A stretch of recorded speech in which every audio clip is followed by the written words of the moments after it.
Okay. How are you, Ayana? I'm good, ate. How are you? Super busy month, but I'm very happy because, itong event na to natuloy din. It's been a year or so, I think, para magkatotoo itong ATM card natin. And now it's finally happening. I'm glad we're all here today. And yes, happy lang ako today. It's been a good week, especially yesterday was a very special day for us. Magchichika tayo dyan mamaya. But thank you so much. And yes, marami tayong pag-uusapan. Yes, marami ate. And we are so excited to learn from you today. But first things first, congratulations on Someone Someday. Guys, napanood yun na, diba? Yes. Kamusta si Ate Kat doon? Napakagaling. Race car driver. Yes! I love it. Sobrang ganda niya always. Parang lagi kang blooming ate. Oh my God, sa simula lang yun. Pero yes, another episode tonight. May the dropper at 8:40. So, Oh my gosh, we can't wait for tonight. But of course, Ate Kat, alam naman natin, first of all, makita mo na ba yung ATM card mo? Up close and picture personal. lang. Hindi pa talaga. Hindi ko Oh pa my siya gosh, nakikita. there it is. Ayan! Okay. Wow! Kamusta? Sino pa? Oh, we have it Ito here. na yung picture! Napakabongga, ate. How do you feel that you are the face of an ATM card?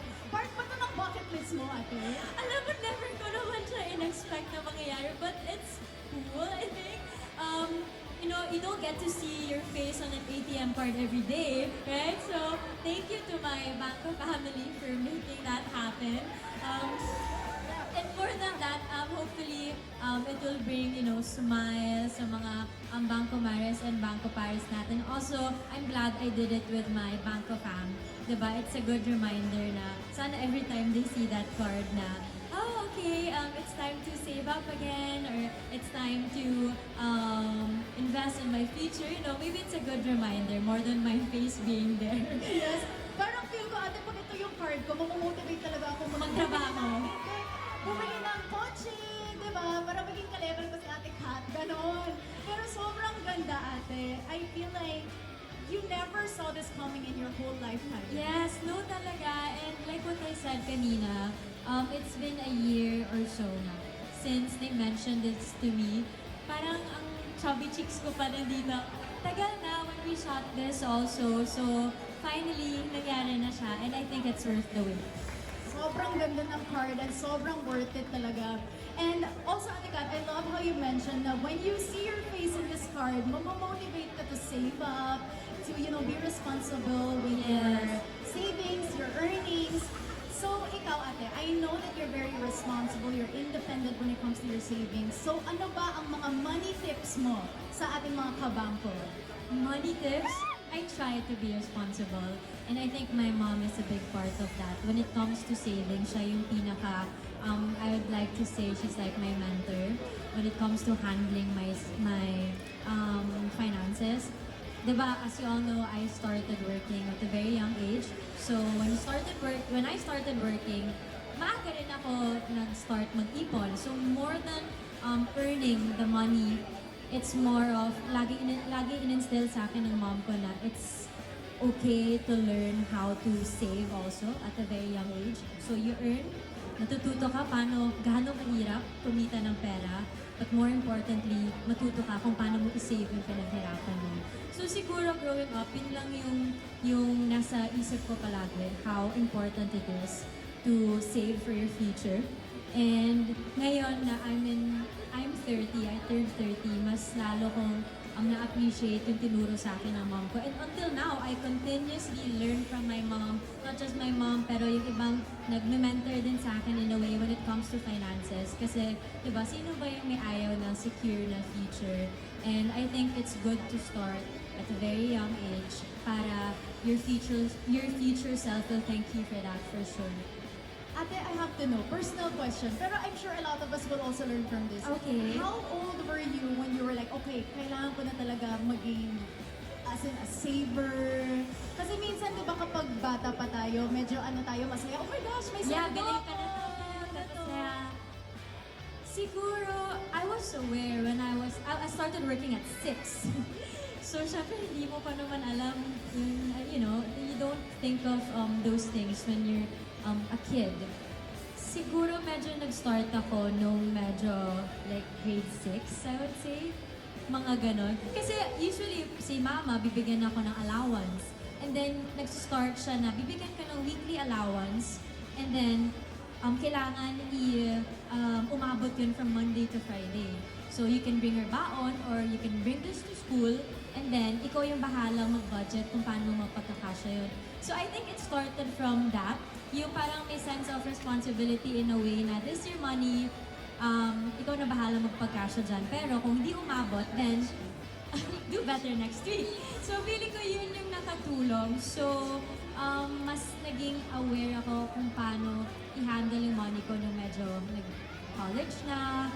And then, every time naman may tanong ako, my mom is there para i-guide ako, saan ba okay yung investo, medyo sumusobra ka na, magastos, ganyan. So now, I make it a point na, for example, my savings, 50% goes to my savings. And then 50% sa lahat ng mga kailangan natin bayaran, tax, everything, all the expenses and all, but dapat secured yung 50% ko. Para in the future, maybe when I have my own family or whatever I want to do, if I want to travel, I get my money from that savings.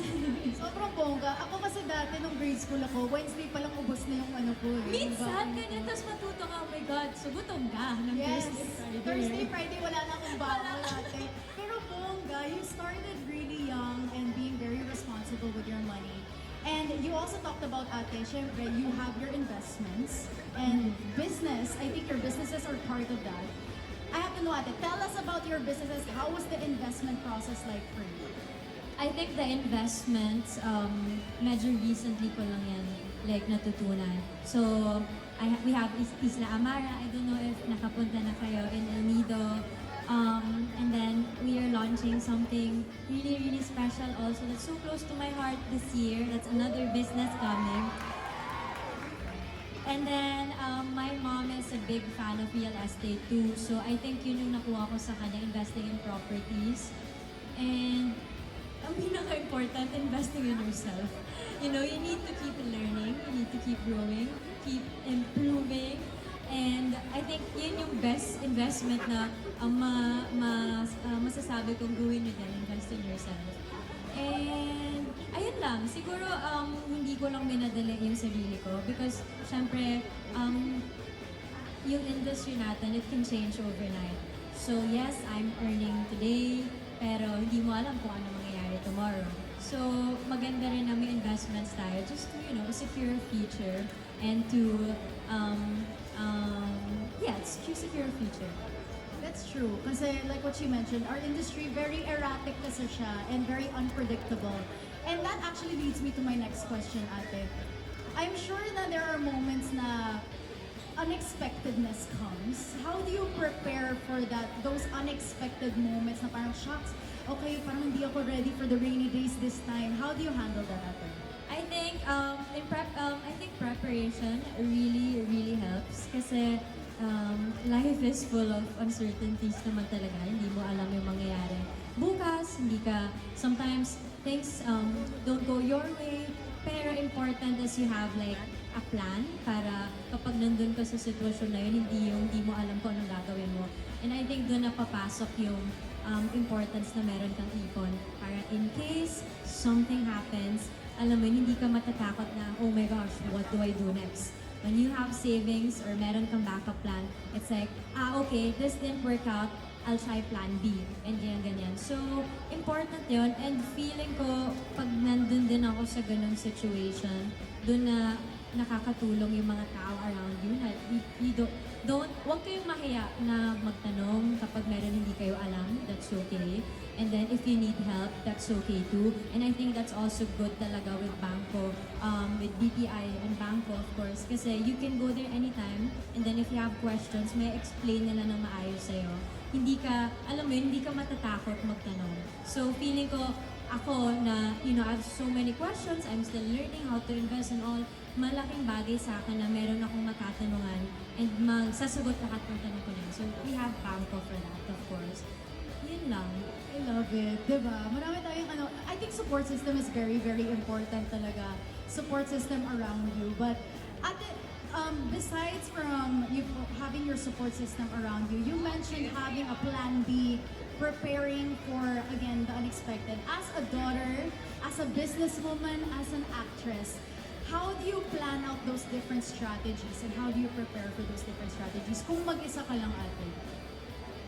Definitely, hindi ko siya kaya mag-isa. But, I think preparation starts with being proactive rather than reactive. So, financially, I make it a point to, plan ahead and ensure I have options available in case kung ano man yung mangyari. And siguro, instead of just being, mag-react ka lang sa nangyari, kailangan, okay, ano gagawin ko next? Kasi usually, yung common reaction talaga natin is, oh my God, magpapanik ka na. Yes. Diba? Like, what do you do? It's your money. And then, what do I do next? So, in order to prevent that, I think preparation really, really helps. Well, as for me, I don't know with you, how do you handle pag may mga ganung surprises? I think you learn from it talaga, pero wala, I just have to be prepared. Parang iyak now, tapos prepare later. Ganun talaga. Dapat prepare now, iyak later. Yes, prepare now, iyak later. Catherine Bernardo 2026. So, diba? Prepare ka na para hindi ka na umiyak. Totoo, guys. Kaya preparation, again, like what Ate Kat mentioned, it is key. Kaya thank you so much, Ate, for And I sharing. think hindi rin siya nagde-depend sa how much you're earning. If you want to prepare, start today. Like, start now. Take this as your sign to start now.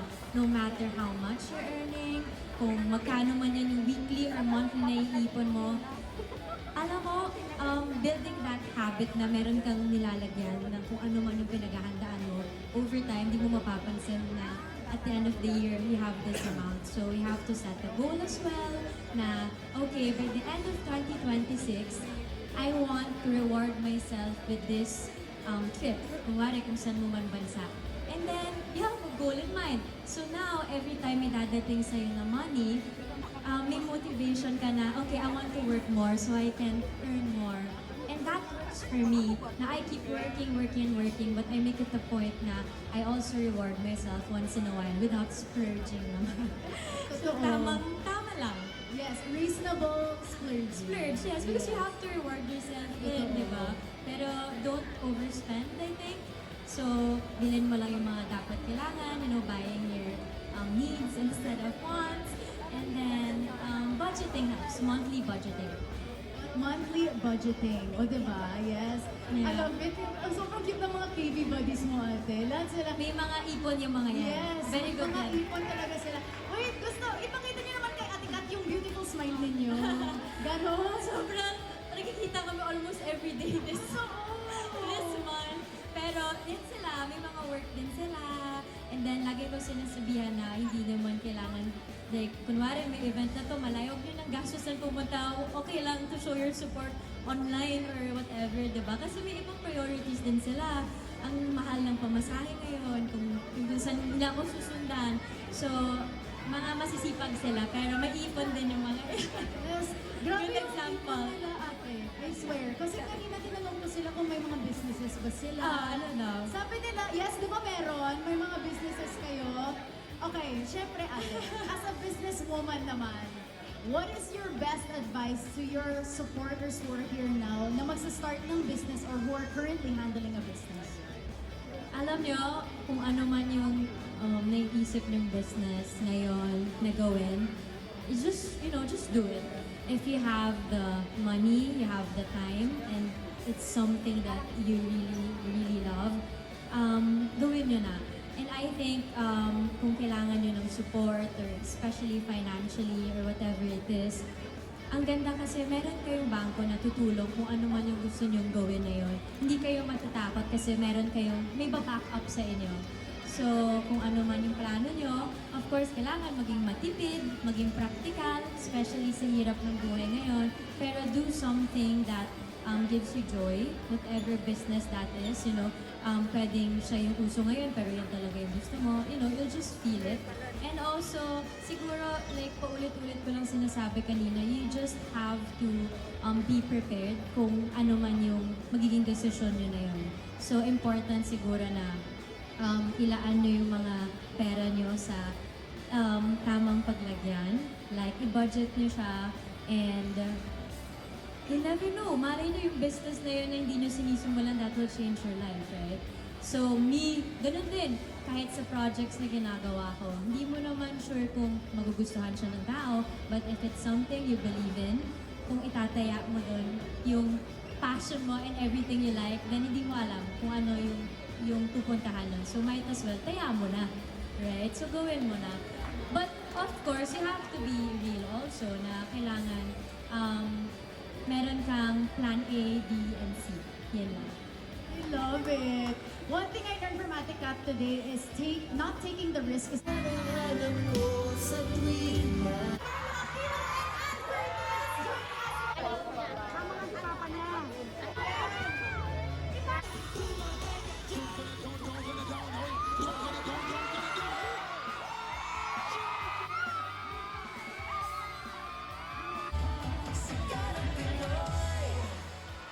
biggest risk. Wow!